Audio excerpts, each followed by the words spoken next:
బ్రహ్మచారి ఏ crime చేసి జైలుకి వెళ్ళారు, ఎన్ని నేరాలు చేశారు, జైల్లో ఉన్న తర్వాత అతనిలో మార్పు తీసుకొచ్చిన వ్యక్తి ఎవరు, జైల్లో ఉన్నప్పుడు అతని కుటుంబం ఎలాంటి కష్టాలు పడింది, జైలు నుంచి బయటకు వచ్చి అతను ఇప్పుడు ఎలాంటి జీవితం కొనసాగుతున్నారు, ఇప్పుడు ఈ జీవనంలో ఎలాంటి ఇబ్బందులు ఉన్నాయా లేదా ప్రశాంతంగా కొనసాగుతున్నారా అనే విషయాల్ని బ్రహ్మచారి అంటే తెలుసుకుందాం. బ్రహ్మచారి నమస్తే అండి. బ్రహ్మచారి, నేను ఎప్పుడో ఉప్పల్ పోలీస్ స్టేషన్ దగ్గర చాయ్ దుకాణం ఓపెనింగ్ అప్పుడు నేను చూశాను. అసలు మీది ఏ ఊరు, ఎందుకు చర్లపల్లి జైల్లో దాదాపు 15 సంవత్సరాలు ఉండాల్సి వచ్చింది, ఎలాంటి క్రైమ్ 5 సంవత్సరాలు ఉండాల్సి వచ్చింది, ఎలాంటి క్రైమ్ చేసావు అనే విషయాన్ని ఒకసారి చెప్పు. అది వరంగల్ కాజీపేట దర్గా సార్. అది వరంగల్ కాజీపేట దర్గా. మా నాన్న సింగరేణి జాబ్ చేసేవాడు బెల్లంపల్లి. అట్లా నాకు చెడు దోస్తాను అలవాటైంది. ఫస్ట్ స్టార్టింగ్ ఒక తప్పు చేసిన, ఆ తప్పు సమర్థించుకోవడానికి ఇంకో తప్పు చేసిన, అట్లా అట్లా మొత్తం 32 కేసులు అయినాయి. ఈ అందులోనే నా లవ్ మ్యారేజ్. ఈ బెయిల్ మీద నేను బయటికి రాను, నా బ్లడ్ రిలేషన్ మొత్తం దూరం అయిపోయింది, ఎవరు నా దగ్గర రాలేదు. అంటే ఫస్ట్ చేసిన తప్పు ఏంటి? ఏ జల్సా, జల్సాల కోసం తప్పుదారి అంటే ఏం చేస్తా ఫస్ట్ క్రైమ్? కొట్టి డబ్బులు తీసుకున్నట్టు స్టార్టింగ్. అది ఆ ఒక కేసులో జైలుకి వచ్చి ఒక కేసులో బెయిల్ తీసిండు. ఫస్ట్ తప్పు కాబట్టి బెయిల్ తీసిండు. రెండో తప్పు ఏం చేసినా, నేను లవ్ మ్యారేజ్ చేసుకున్నా, ఇంట్లో ఇష్టం లేదు. ఈ ఫస్ట్ తప్పు అయిపోయింది, సెకండ్ తప్పు అయిపోయింది కానీ ఇంట్లో వాళ్ళు వదిలేసిండు. నా దగ్గర ఒక వెహికల్ ఉండే, నేను డ్రైవర్గా పోయినా. నేను అట్లా 13 కేసులు అయినాయి నా మీద. అంటే వాళ్ళు ఎంబడి పోయినా, తిన్నా, తాగినా. అప్పుడు అన్నీ ఎంజాయ్లు ఉండే నాకు. 13 కేసులు పెట్టాను. ఇక్కడ వరంగల్ డిస్టిక్, కరీంనగర్ డిస్టిక్, బెల్లంపల్లి, మహారాష్ట్ర, ఇవన్నీ కేసులు 13 కేసులు పెట్టాను. నాకు నిద్ర పడతలేదు. నా దగ్గరికి వచ్చి చూసేటోళ్ళు ఇవ్వలేరు. నాకు స్మోకింగ్ అలవాటు ఉండే. టెన్షన్ టెన్షన్ టెన్షన్ ఎప్పుడు చూసినా పారిపోవాలని ఉండే. అట్లా ఒకసారి పారిపోయినా. ఆ జైలు ఆ టైంలో ఈ నక్సలైట్కి సంబంధించిన ప్రజాపరిచయానికి వెపన్స్ సప్లై చేసేవాడు. ఆ కేసులో అతను అరెస్ట్ అయి ఉండే. అట్లా మా ఇద్దరికి పరిచయం ఏర్పడ్డది. బయట పోయిన తర్వాత కలుద్దామని చెప్పని. అంటే మేము చర్లపల్లి జైలుకి రాకముందు అప్పుడు వరంగల్లో ఉండే. వరంగల్ జైల్లో మహారాష్ట్ర వరకు ఏ గ్యాంగ్, అంటే ఏం చేసేవారు మీరు అందరు గ్యాంగ్ అంతా కలిపి? నేను పోయి బయట ఉండే సార్ డ్రైవర్గా. ఏ బండి మీది? మా కాలేజ్ ఉండే. ఓకే. డ్రైవర్గా వాళ్ళు ఎంబడి పోయేది. వాళ్ళు ఏం చేసినా ఏమో మాకు తెలియదు. పలాని కాడు ఉండమంటే ఉండాలి, వాళ్ళు అయిపోయిన తర్వాత మళ్ళీ తీసుకురావాలి సార్. అట్లా పోయినా. కాకపోతే నాకు కూడా సరే డబ్బులు ఇచ్చేది. వాళ్ళు ఏం చేద్దామని నేను అడగలేదు, వాళ్ళు నాకు చెప్పలేదు. అట్లా 13 కేసులు పెట్టిండు. అంటే 13 కేసులు ఎక్కడెక్కడ తీసుకొచ్చారు? వరంగల్ సార్, కరీంనగర్, ఆదిలాబాద్ డిస్టిక్, మహారాష్ట్ర, చంద్రపూర్, ఈ 13 కేసులు అయినాయి. అంటే వాళ్ళు ఏం చేసేవారు? మీకు కార్లో కూర్చోబెట్టి ఇంట్లో పోయి వాళ్ళని బెదిరించి డబ్బులు అవి తీసుకుని వచ్చేసాం. అట్లా జరిగింది. అప్పుడు ఒకసారి కాకుండా 2 సార్లు 3 సార్లు ఎప్పుడు కూడా మీకు చెప్పలేదు ఏం చేస్తున్నాం వాళ్ళు? తెలియదు. అంటే రెగ్యులర్గా పోయేది మేము. అంటే గ్యాప్ ఇచ్చి పెట్టుకుంటే ఇవాళ ఒక కాడికి పోసినాం కదా, మళ్ళీ నెక్స్ట్ మళ్ళీ పొద్దున్నే మళ్ళీ వేరే కాడికి పోయేది. జైలుకి వచ్చిన తర్వాత అంటే వాళ్ళు దొంగతనం చేసిన తర్వాత, దోపిడీ చేసిన తర్వాత నువ్వు దోపిడీలో ఉండేవాడు కాదు? నీ బయట ఉండే. వాళ్ళు చేసి పట్టుకొస్తున్నప్పుడు ఎక్కడిది అడగలేదు ఎప్పుడు? వాళ్ళు నాకు ఏం చెప్పపోయేది సార్. వాళ్ళు డ్రైవర్గానే వాళ్ళు ఎంబడి పోయేది. వాళ్ళు తిన్నప్పుడు నాకు తినిపించేది, వాళ్ళు అయినప్పుడు నాకు తాగిపించేది. నిజమేనా? డబ్బులు ఇచ్చేది. అప్పటిదాకా నాకు జైలు అంటే ఏంటో తెలియదు నాకు. అంటే ఎలా దొరికారు మరి? ఒక అమ్మాయి విషయంలో దొరికినాం సార్. ఎలాగా? లవ్ కేసులో దొరికినాం అన్నాడు. ఏ విధంగా? ఈ వేరే ఫ్రెండ్ వాళ్ళ చెల్లె, వేరే మా టీములనే అతని చెల్లె వాళ్ళ ఫ్రెండు మందు తాగిన తర్వాత నన్ను వాడిని రమ్మని చెప్పిందంట. వీడు పోయిండు. ఆ టైంలో ఆమె బయట పడుకునేది, వాళ్ళ అమ్మ బయట పడుకునేది. పోయి రమ్మన్న పిల్ల లోపల పడుకున్నాయి. పోయి అమ్మని లేపినాడు. దానికోసం గొడవ అయింది. గొడవ దునకంగా ఇంటి పక్క వాళ్ళు చూసి పలానైనా అని చెప్పి అంటే అట్లా గొడవ అయింది. ఆయన మీద కంప్లైంట్ ఇచ్చి పోలీస్ స్టేషన్ తీసుకువెళ్ళాను. ఎవరిని? మనదు అనేటోడిని.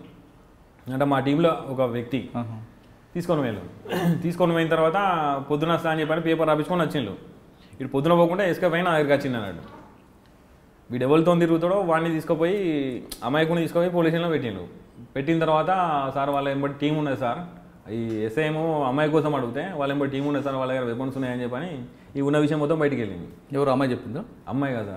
ఇప్పుడు ఎవరైతే క్రిమినల్ ఉంటాడో ఎస్కేప్ వాడు దొరకకపోతే వాని ఎంబడి ఉన్న ఒక అమ్మాయి కూడా ఉంటాడు అన్నాడు. ఎప్పుడైనా సిగరెట్ తాగడానికి, చాయ్ తాగడానికి పోతాడు అన్నాడు. వీనికే తెలిసి ఉంటుంది అడ్రస్ అని చెప్పని పోలీసు వాళ్ళు తీసుకొని కూర్చోబెట్టిండు. కూర్చోబెట్టి చెప్పు రాడు ఎక్కడ ఉంటాడు ఏం కదా అంటే, సార్ పలానా ఉంటారు సార్, వాళ్ళ ఇటు ఉన్నాయి సార్, వాళ్ళ దగ్గర కారు ఉంది, వెపన్స్ ఉన్నాయని చెప్పని ఈ స్టోరీ మొత్తం చెప్పాడు. చెప్పి వాడు వారిపోయిన తర్వాత అట్లాంటి ఒక్కొక్కరిని మొత్తం క్యాచ్ చేసి కేసులు పెట్టాను. అంటే 18 కేసులు అయిన తర్వాత దొరికారు? 13 కేసులు సార్. 13 కేసులు అయిన తర్వాత దొరికారు. వెపన్స్ ఎక్కడి నుంచి వచ్చాయి? వాళ్ళు అప్పుడు నాకేం సంబంధం లేదు సార్, వెపన్ కోసం తెలియదు, నాకు ఏం కోసం తెలియదు, పట్టుకొని కూడా పట్టుకోలేదు నేను. ఫస్ట్ టైం జైలుకి వచ్చిన తర్వాత ఫస్ట్ టైం ఇంటరాక్షన్ ఏ విధంగా చేశారు? వాళ్ళకే చేసింది సార్, నన్నేమలే రోజు కూడా ఇంటికి పంపించేది. అప్పుడు 10 రోజులు ఏమి ఉంచుకున్నారు, రోజు కూడా ఇంటికి పంపించేది. కానీ తర్వాత మాత్రం రిమాండ్ చేశారు. నా రిమాండ్ చేశాను. జైల్లో ఎలాగుంది? వరంగల్ జైల్లో ఫస్ట్ టైం వెళ్ళారు సార్. ఏమనిపించింది అప్పుడు? ఏమో అది బతికి వేస్ట్ అనిపించింది సార్. అంటే అమ్మా నాన్న అప్పుడు ఏం బాధపడలేదా? రాలేదు వాళ్ళు ఇక నాకు, మళ్ళీ వాళ్ళు నా దగ్గర రాలేదు. వారం రోజులు ఉన్నా సార్, వేసుకోవడానికి బట్టలు కూడా లేకుండే సార్. అప్పుడు ఇక పారిపోదామని చెప్పని అనుకున్నాను నేను. అప్పుడే ఆ ముఖేష్ శర్మ అనేటైనా పరిచయం అయింది నాకు. ఎవరు? ముఖేష్ శర్మ. ఓకే. ఆయన యూపీ, అదే వెపన్ కేసులో అతను వచ్చిండు. మేము చేసింది ఏం లేదు కానీ పేపర్ స్టేట్మెంట్ పెద్దగా వచ్చింది సార్ మొత్తం. అయితే అందరు పిలిచి నన్ను అడిగేది, అట్లా ఎట్లా చేసిండు, ఏంటి, ఎట్లా పోయింది, ఎట్లా వచ్చిందని చెప్పి అడిగేది సార్. చెప్పి నా తలకాయ ఖరాబ్ అయిపోయేది. నా బాధ నాకుంటే వాళ్ళు అడిగేది టార్చర్ అనిపించేది సార్. ఆయన చెప్పిండు అన్నాడు, బయటకు వచ్చిన తర్వాత కలుగు, నీకేమైనా హెల్ప్ కావాలని నేను చేద్దా అని చెప్పని అనుకున్నాడు అన్నాడు. నేను చెప్పిన నాకు వేరే దారి లేదురా భయ్, నేను ఎస్కేప్ ఒకటే నాకు అని చెప్పంటే సరే భయ్ అని చెప్పని అతనికి బెయిల్ ఒక 2-3 రోజులు బెయిల్ వచ్చేది. ఆ బెయిల్ వచ్చి వెళ్ళిపోయిన 3 రోజులకు నాకు ఇంటర్వ్యూకి వచ్చాను. ఇంటర్వ్యూకి వచ్చి కొన్ని సామాన్లు కావాలి తీసుకొచ్చి ఇచ్చింది నాకు. తీసుకొచ్చిన తర్వాత నేను మహబూబ్నగర్ కోర్టు ఉండే నాది. పేచి పోయేటప్పుడు ఎస్కేప్ చేపించడానికి కూడా ట్రై చేసింది నేనే. ఒకసారి అయితే కాలేదు. నెక్స్ట్ టైం నేనే అయితే నువ్వు రాకని చెప్పి నేనే ట్రై చేసిన. ఫస్ట్ టైం ఏ విధంగా ట్రై చేశాడు ఆయన? సార్ నేను ఎస్కేప్ చేయడానికి ఎలా ట్రై చేశాడు? కొడదామన్నాడు అలా. ఎవరిని? పోలీసు వాళ్ళని. అప్పుడు వీలు కాలేదు. నెక్స్ట్ టైం పోయినాం. ఎలా పారిపోయావు? పోయినా సరే అయిపోయింది కదా, కేసు కూడా అయింది కాబట్టి ఎలా పారిపోయావు? కోర్టు దగ్గర 2 కానిస్టేబుల్ కొట్టి కంపౌండ్ దొరికి. ఏ కోర్టు దగ్గర? మహబూబ్నగర్. కానిస్టేబుల్ కొట్టి పారిపోయి గోడ దూకి. ఓకే. తర్వాత పోలీసులు పట్టు దొరకలేదు అప్పటికి? దొరకలేదు. ఎక్కడ పారిపోయి? మహబూబ్నగర్ పారిపోయి హైదరాబాద్ వచ్చిన. ఓకే. అంటే దాంట్లో పోలీసులు వెహికల్ చెకప్ ఏం లేదు? మరి చేతికి హ్యాండ్ కప్స్ ఉంటాయి కదా? లేవు, కోర్టు దగ్గర తీస్తారు కదా. ఓకే. హైదరాబాద్ వచ్చి ఏం చేస్తావు? ఆయన కలిసావా ముఖేష్ని? ఫోన్ చేసిన సార్ అతనికి. అతను నా నంబర్ నా దగ్గర ఉండే. ఫోన్ చేసిన నేను. ఫోన్ చేసిన తర్వాత 2 డేస్ తర్వాత వచ్చిండు ఆయన. వచ్చిన తర్వాత మళ్ళీ ఇలా కేసులు చేద్దామని చెప్పని అనుకున్నాం సార్. అప్పటిదాకా నాకు జైలు పోలీస్ స్టేషన్ ఏంటిదో నాకు తెలియదు కదా. లోపలికి ఒక వారం రోజులు ఉన్నదా అర్థమైంది నాకు, క్రైమ్ ఎట్లా వేయాలి ఏంటిదని అర్థమైంది. జైల్లో ట్రైనింగ్ అయ్యింది. వెపన్స్ కావాలని చెప్పంటే సరే నేను తీసుకొస్తా అన్నాడు. 2 వెపన్లు తీసుకొచ్చాను. ఎక్కడి నుంచి? అక్కడి నుంచి యూపీ నుంచి. ఓకే. వెపన్ తీసుకొని వచ్చాను. తీసుకొని వచ్చిన తర్వాత ఎందుకు వెపన్స్ కావాలని అడిగావు? క్రైమ్ చేయడానికి.